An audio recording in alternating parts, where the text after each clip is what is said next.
Welcome to Talking About Kids. I am your host, R. Bradley Snyder, researcher, activist, and co-author of the What Every Child Needs to Know series of board books for pre-readers. Back-to-school sales are underway.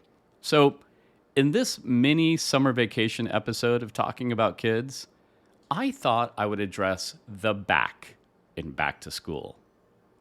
In particular, I want to examine lower back pain in kids. We're going to look at its prevalence, its causes, and what we as people who care about kids can do to prevent it. First, the prevalence.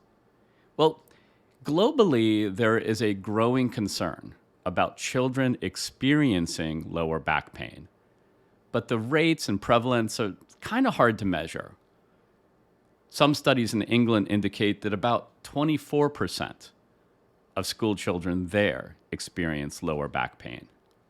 Similar studies in Switzerland found that 26% of students in Switzerland, or 18% of students in Finland. In one study of students in Brazil, it was found that 74% of students experience lower back pain.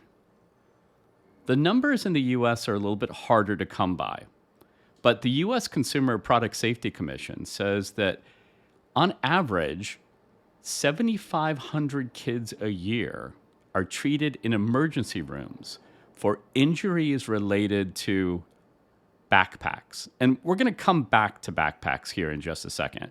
But why do we care about lower back pain? The concern is that the back pain that children are experiencing will lead to chronic back pain. And chronic back pain has direct consequences to the individuals who experience it in terms of pain and suffering.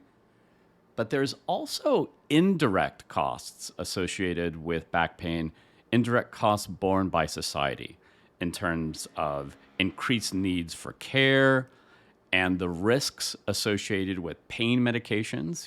You probably know that back pains were one of the leading causes of people being prescribed opioids.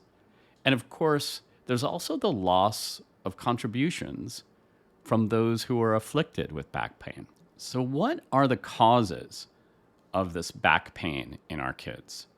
Well, as I had alluded to before, heavy backpacks are often considered the main culprit. But the science behind this is unclear. There are studies that show that as backpack weight increases, so does the prevalence of lower back pain. Of course, that makes sense, right? And we've all seen these students going to school in our neighborhoods, getting on the bus with these giant backpacks that seem often as big as they are. But it doesn't seem to be the only predictor of back pain. Indeed, the amount of time that we as humans and children in particular spend sitting is also a culprit. So as screen time or the amount of time at a desk increases, so does the prevalence of lower back pain. So what do we do about it? Well, other countries have issued guidelines. In particular, Australia seems to be very, very concerned with back pain among its children. And they've come up with some really good guidelines for things to do to prevent it from happening. And their guidelines are largely based around improving posture in students. So first and foremost, the recommendation is to promote good posture. Good posture being with the ear and shoulder aligned over the hips, all in one line. The second thing, of course, is to limit backpack weight. There isn't a golden ratio for how heavy a backpack should be relative to the size of a child, but the general consensus is lighter the better. Finally, we need to discourage sitting for long periods of time. So not just in front of a screen, which is a cause of problems, but also in the classroom. The recommendation is that there should be frequent posture breaks where people and kids are allowed to stand up and move around or do what's called a posture reversal, which is when we move our entire body and arms back, open up, and spread out to kind of counteract what that sitting has done.